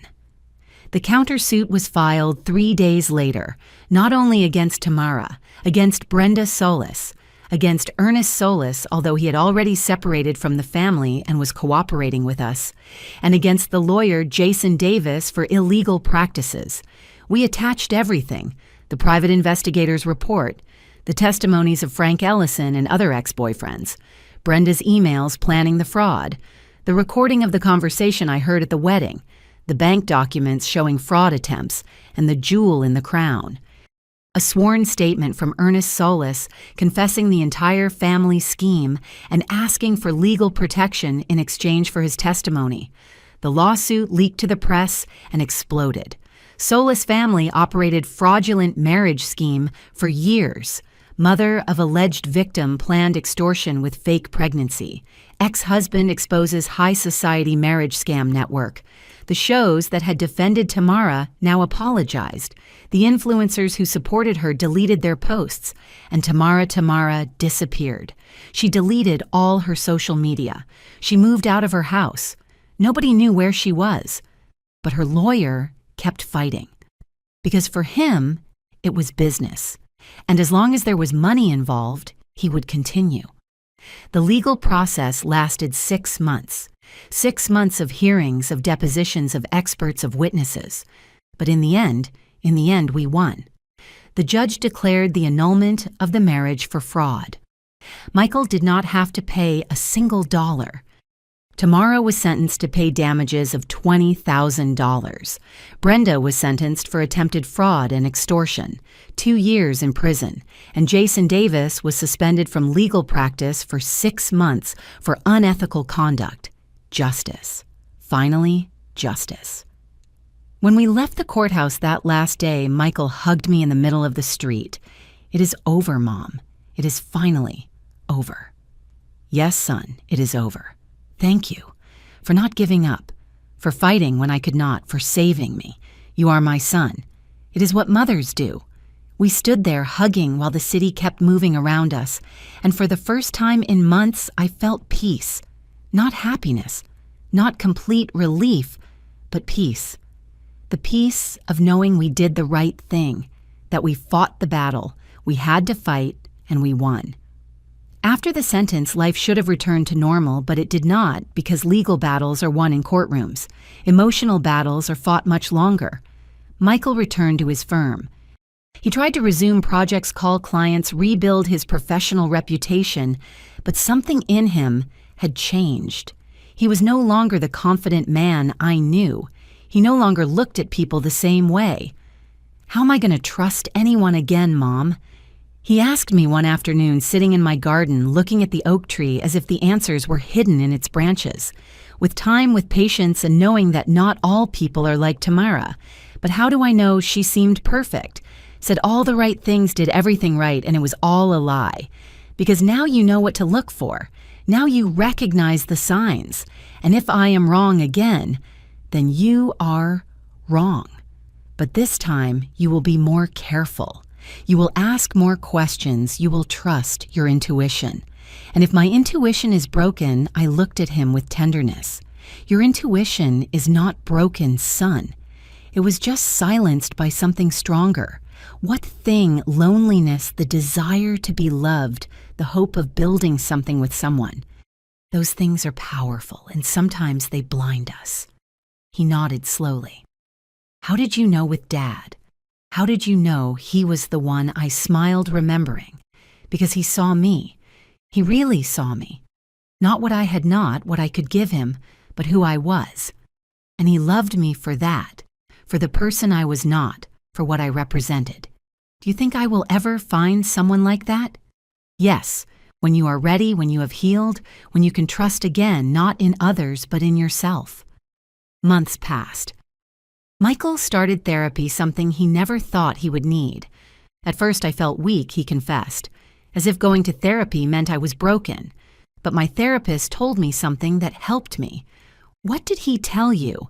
That going to therapy is not a sign of weakness, it is a sign of courage, because it takes courage to face your wounds instead of hiding them. You are right. He also told me that what happened to me was not my fault. It was not. But I feel guilty anyway. For not having seen the signs, for having ignored your warnings, for having yelled at you when you were only trying to protect me. Son, I already forgave you. Now you have to forgive yourself. He looked at me with glassy eyes. I do not know if I can. You will be able to. Day by day, little by little, until one day you wake up and realize it does not weigh so much anymore. 4 months after the sentence, Michael received an email. It was from a woman named Patricia Ross. Dear Michael, you do not know me, but I read about your case in the news. I was also a victim of marriage fraud. My ex-husband and his family scammed me for over $500,000. It took me 3 years to recover, but I made it. And I want you to know that you will make it too. If you ever need to talk to someone who understands what you went through, I am here. With solidarity, Patricia. Michael showed me the email with tears in his eyes. I am not alone. You were never alone, son. I know. But knowing there are other people who went through this and survived gives me hope. He replied to the email, and they started writing to each other. Patricia became a friend, someone who understood his pain without judging him, someone who had walked the same dark path and had come out the other side, and slowly Michael began to heal. I also had my own healing process, because this battle was not only Michael's, it was mine too. I had to face my own fears, my own guilt. Should I have insisted more before the wedding? Should I have shown him the proof, even if he did not want to see it? Should I have made a scene in the church, shouting the truth in front of everyone? Those questions tormented me at night. Until one afternoon, talking to Eleanor at the book club, she told me something that changed my perspective. Catherine, you did the best you could with the information you had at the moment you had it. You cannot judge yourself with the wisdom you have now. That is not fair. But could I have avoided so much pain? No, you could not, because Michael is an adult and he had to make his own decisions. Your job was not to prevent him from making mistakes. Your job was to be there when he fell. And you did that. You were there. You picked him up. You protected him. That is what matters. Her words released me from a weight I had been carrying for months. Thanks, Eleanor. Why? For reminding me that I do not have to be perfect, I just have to be present. One day, 6 months after the sentence, Michael came to my house with a different expression. Not sad, not broken, serene. Mom, I made a decision. What decision? I am going to sell my apartment, the place where I lived with her, where we planned a future that never existed. I need to start over, in a place that is only mine. That sounds good, son. And I also decided something else. What I am going to change the name of my firm. It is no longer going to be Reynolds Architects. It is going to be Reynolds and Associates, because I want to build something bigger, something that does not depend only on me, something that can grow and help others. That sounds beautiful, and I want you to be part of that. Me, son, I know nothing about architecture. I do not need you to know about architecture. I need you to be my HR consultant, to help me hire people, to read people, to see what I do not see. I laughed. You want me to be your professional lie detector. Exactly. We hugged. And in that hug, I felt something I had not felt in a long time. Hope. Not the naive hope that everything was going to be perfect, but the mature hope that despite the pain, we can rebuild, we can heal, we can be better. One afternoon, cleaning my closet, I found something I had forgotten. The navy blue dress I wore to the wedding. I took it out. I looked at it, and I felt nothing. No rage, no sadness, no regret, only peace. Because that dress represented a day that changed our lives. But it did not destroy us. It strengthened us. I decided to donate it because I no longer needed to keep it. I no longer needed to hold on to that memory. It was time to let go. One Sunday morning, Michael came to my house, like before, with donuts from the bakery. We sat in the garden under the oak tree. I made fresh coffee. And for 2 hours, we did not talk about Tamara. We did not talk about the trial. We did not talk about the past. We just talked about life, about the present, about the future, about his new projects, about my painting classes, about the neighbor who finally fixed his car, about the lady on the corner who adopted 2 more cats. Simple things, everyday things, the things that really matter. And in that moment, I realized something. We had returned, not to the same place where we were before, but to a new place, stronger, wiser, a place where we knew that true love is not blind, it is conscious, it is careful, it is brave. Months later, I received a letter. It had no sender, only my name handwritten on the envelope. I opened it with curiosity. It was from Ernest Solis. Dear Catherine, I do not expect you to forgive me. I do not deserve your forgiveness, but I want you to know something. You did the right thing. You protected your son when I did not have the courage to protect mine. I divorced Brenda. I am rebuilding my life far from her, and every day I carry the shame of what I allowed. But I also carry gratitude, because you showed me that it is never too late to do the right thing.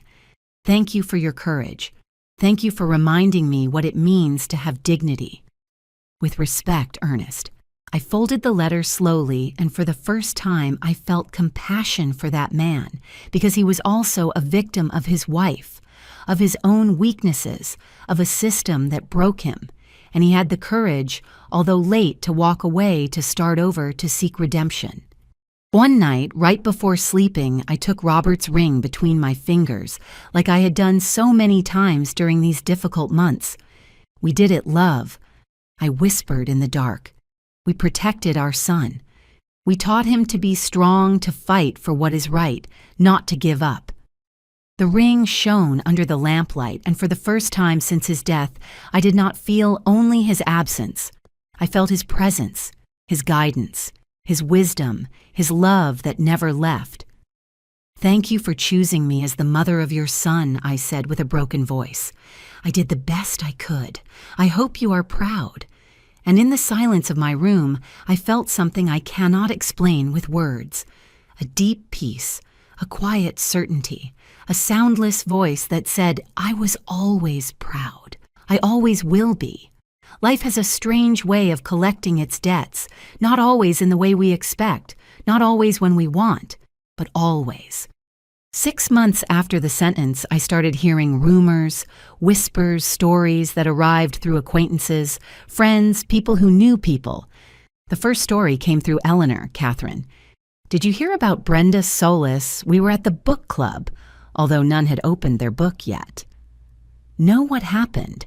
She is in the state penitentiary serving her sentence, and apparently she is not having a good time. How do you know that my cousin works in social services? She says Brenda is completely alone. Nobody visits her, not her daughter, not her ex-husband, not even her younger son. Nobody. She is completely isolated, and the worst is that the other inmates know who she is. They read the news and they do not treat her well. I did not feel satisfaction hearing that, only a deep sadness, because Brenda had built her own prison long before entering a real one.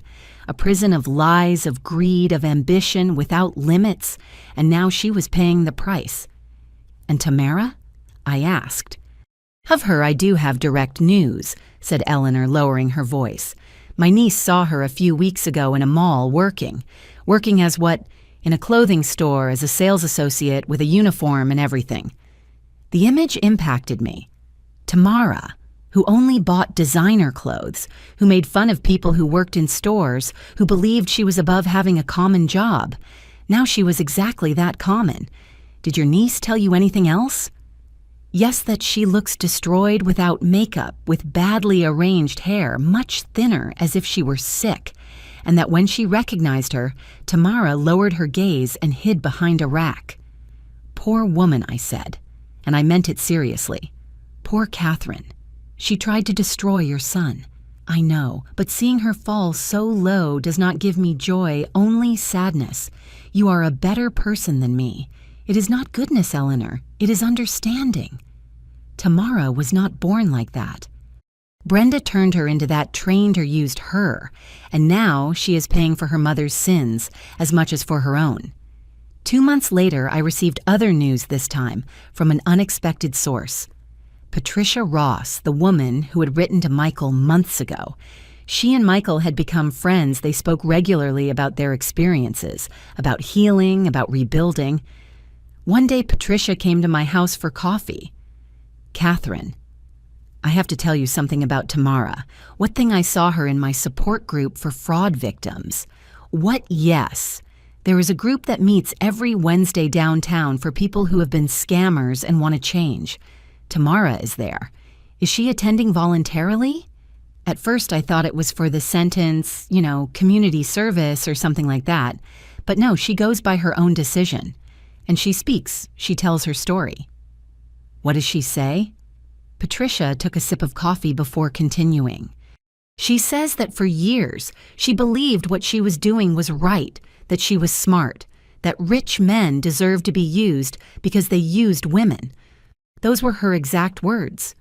Typical justification. Yes, but then she said something that surprised me. She said that when she lost the trial against Michael, when everyone walked away from her, when she was left completely alone, she had to face herself for the first time in her life. And what did she find? Emptiness. She said she realized she did not know who she was, that her whole life had been a performance, that she had never really loved anyone, and that nobody had loved her. They had only loved what she pretended to be. The words gave me chills because that was Tamara's true tragedy. Not that she had lost money, not that she had lost her reputation, but that she had lost something much deeper, her humanity. Do you think she is changing? I asked. Patricia shrugged. I do not know. Real change takes years, decades, a lifetime, but at least she is trying. That is more than many do. Did you tell her you know Michael? No. It did not seem right to me. That is something between them. If one day they have to talk, it will be when both are ready, not before. 3 months after that conversation, Michael received a package by mail. It had no sender, only his name and address. He opened it carefully. Inside was a handwritten letter and something wrapped in tissue paper. The letter said, Michael, I do not expect you to read this. I do not expect you to forgive me. I do not expect anything. I just need to say these words, even if it is only once. I regret everything, every lie, every manipulation, every moment I saw you as a means instead of as a person. You were right. Your mother was right. I was exactly what she thought I was. But I want you to know something. At some point during those months with you, there was a real moment, just one. It was when we danced in your apartment that rainy afternoon and you sang me that song. For a second, I felt something genuine. I do not know if it was love. Probably not, but it was something real. And that moment haunts me now because it showed me what I could have had if I had been able to be honest. I return this to you, not because I want to clear my conscience. That is impossible, but because it is yours, and I no longer have the right to keep it. Be happy. Truly, Tamara. Michael unwrapped the tissue paper. It was the engagement ring he had given her. a diamond solitaire that had cost 3 months of his salary. He showed me the letter and the ring with glassy eyes. "I do not know what to feel, Mom." "What do you feel?" "Nothing and everything. Rage, sadness, pity. I do not know." "Do you want to answer her?" "No." There is nothing to say. That chapter is closed, and the ring, I am going to sell it, and I am going to donate the money to a shelter for victims of violence, or to an organization that helps people get out of abusive relationships. That is beautiful, son. It is the right thing. I want nothing that comes from that relationship, but I want something good to come out of all this, even if indirectly. I hugged him, and in that moment I knew my son had healed completely. Because true forgiveness is not saying it is okay what you did to me.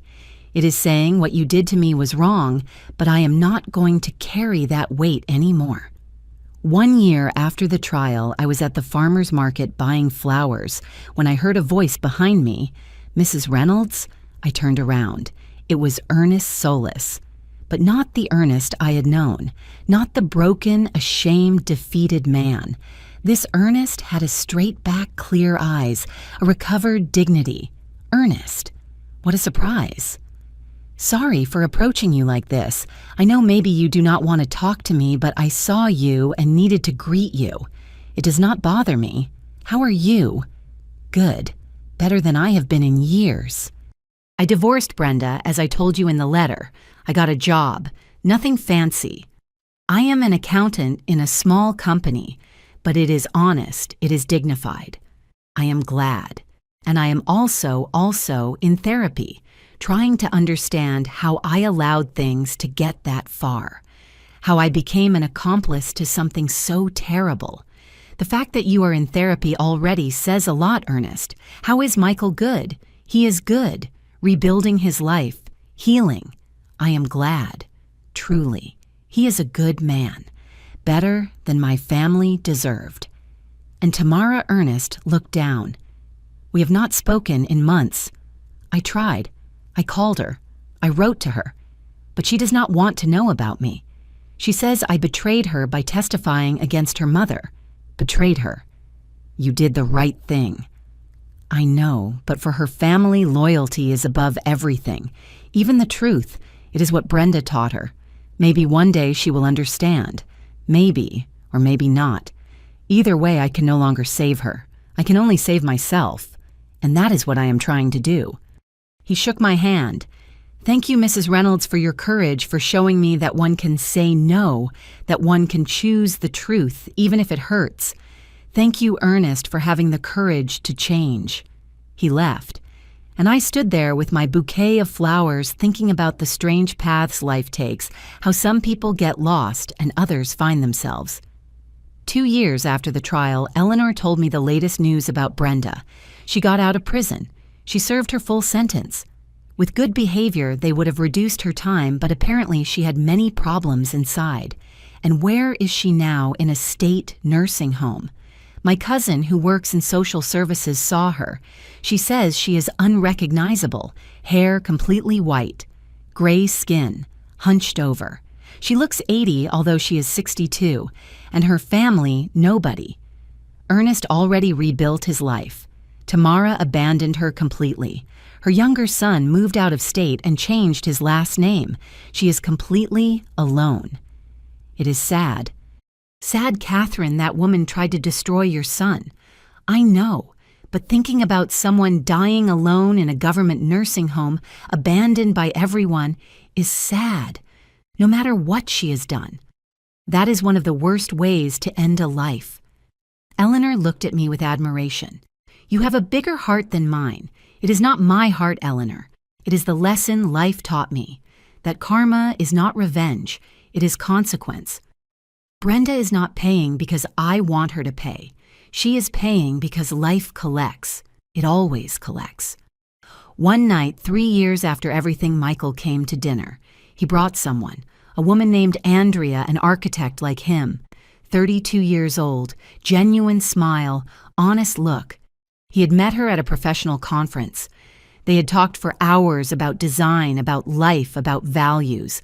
They had been dating for 6 months, slowly, carefully, without rushing. "Mom, I want you to meet Andrea. It is an honor, Mrs. Reynolds. Michael has told me so much about you. I hope good things. Only good things. He told me you are the bravest woman he knows." We ate in the garden under the oak tree, and throughout the dinner I observed the way Andrea looked at Michael, with respect, with genuine affection, with real interest in what he said, the way Michael looked at her, with calm, with confidence, without desperation, without need, the way they spoke to each other, like equals, like partners, like friends who were becoming something more, and I knew this one was different. This one was real. After dinner, when Andrea went to the restroom, Michael asked me, "What do you think? I think she is wonderful. Really, really. You can tell she is genuine, that she sees you, not what you have, but who you are. You were right, Mom, about waiting, about healing first, about not rushing. If I had met Andrea 3 years ago, I would not have been ready for her. And now you are. Yes. Because I already know who I am. I already know what I want. And I already know what signs to look for." I hugged him. "I am proud of you, son. Very proud. I am also proud of me. And of you. For teaching me that falling is not the end. Getting up is." That night after they left, I stayed in the garden with a cup of tea under the stars, thinking about the road traveled, about Tamara, who had fallen so low and maybe was trying to get up, about Brenda, who had built her own destruction, about Ernest, who had found the courage to change, about Michael, who had survived the worst mistake of his life and had come out stronger, and about me, the woman who had to choose between peace and truth, and who had chosen the truth even if it hurt, even if it cost, even if it meant facing her son's rage. Because in the end, life always collects its debts, but also pays its rewards. And mine was simple. My son was free. He was happy. He was himself. And that was worth every tear, every sleepless night, every moment of doubt. Because protecting who you love does not always mean preventing them from falling. Sometimes it means being there to pick them up and teach them to walk again, stronger than before. Today marks 5 years since that wedding, 5 years since the day that changed our lives forever. Michael married Andrea 6 months ago, a small, intimate ceremony only with the people who really mattered. Without ostentation, without masks, only true love. They are expecting their first child, my first grandchild. Life has curious ways of closing circles. This morning, while I was making fresh coffee, as I have always done, an envelope arrived at my house. It was from Tamara. I had not seen her or heard from her in 3 years. I opened the letter with trembling hands. "Mrs. Reynolds, I do not seek forgiveness. I just want you to know something. You saved your son.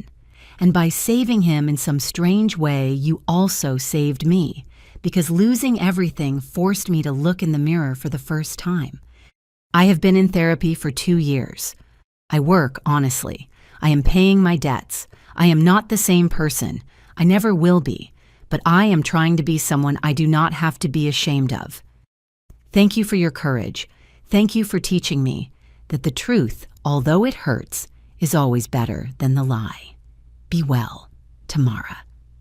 I folded the letter slowly, and for the first time in 5 years, I felt something resembling forgiveness towards her. Not because what she did was right, but because recognizing our mistakes and trying to change is the bravest thing we can do. That afternoon, Michael came to visit me with Andrea. We sat in the garden under the oak tree that Robert planted more than 30 years ago. Michael told me about his plans for the baby, the room they are preparing, the names they are considering. Andrea showed me the first ultrasounds, and I listened to them with a full heart, because this was what I had always dreamed for my son. Not wealth, not success, not perfection, but peace, true love, a family built on honest foundations. When they left, I stayed in the garden with my cup of coffee. I took Robert's ring between my fingers, as I always do when I need to feel his presence. "We made it love," I whispered. "Our son is happy, truly not happy pretending, but happy being himself." The wind blew softly, moving the leaves of the oak tree, and I felt something I cannot explain with words, a deep certainty that everything had been worth it. Every tear, every battle, every moment of doubt. Because in the end, the only thing that matters is protecting those we love, not from making mistakes. That is impossible, but from losing themselves in their mistakes. If I could speak to all the mothers in the world, I would tell them this trust, your intuition, that instinct that tells you when something is not right, that internal whisper that nobody else hears. It is not paranoia. It is not control. It is not selfishness. It is love in its purest, most protective, bravest form. And if you ever have to choose between peace and truth, choose the truth, even if it hurts, even if they hate you temporarily, even if the whole world judges you. Because peace built on lies never lasts. But the truth, although it destroys, always rebuilds something better. Today, while the sun sets behind the mountains and the city prepares to sleep, I feel grateful not because everything has been perfect, but because despite everything we are here. My son is happy, he is healthy, he is becoming a father, and I can close my eyes in peace, knowing I fulfilled my mission. Being a mother is not just giving life, it is protecting it, guiding it, and when necessary, fighting for it, even if that means becoming the villain of someone else's story. Because in the end, the only thing that matters is that our children know one thing, that they will never, never be alone. That there will always be someone willing to fight for them, someone who will love them unconditionally, someone who will choose the truth over comfort, always. If my story helps a single woman open her eyes, trust her instinct, fight for who she loves, every tear, every battle, every moment will have been worth it. Because that is what we mothers do. We protect, we love, and we never, never give up. Thank you for listening to me until the end. If this story touched your heart, share it with someone you love. Sometimes a story like this can change a whole day. God bless you, and until next time.